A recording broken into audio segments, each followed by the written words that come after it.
Historically, multinationals innovated in the US and sent those products to poor countries like India.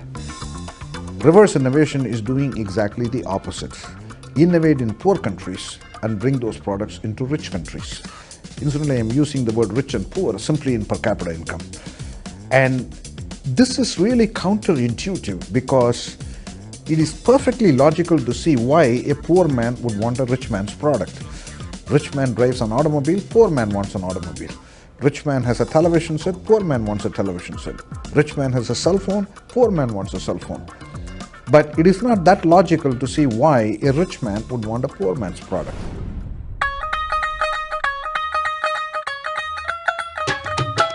In General Electric, I did a project in India for GE Healthcare.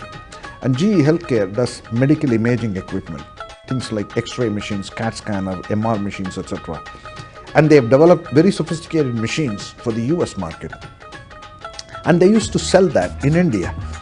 But when they sold that in India, only 10% of Indians could afford it. There are 10% of Indians who are rich. Just like the way there are poor people in rich countries, there are rich people in poor countries who can afford to buy the same product that we consume in the US.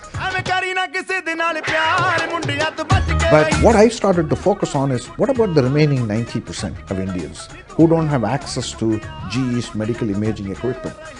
In the process, we developed a $500 ECG machine.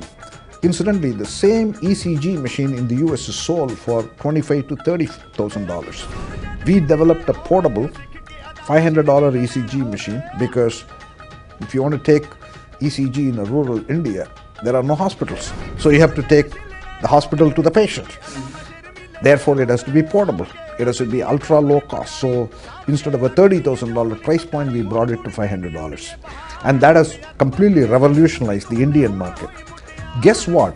That $500 machine is coming and transforming GE's business in the US because of two things. One, there is clearly a segment in the US who couldn't afford the $30,000 machine. Just like the way there are rich people in poor countries, there are poor people in rich countries for whom it is immediately applicable. But guess what?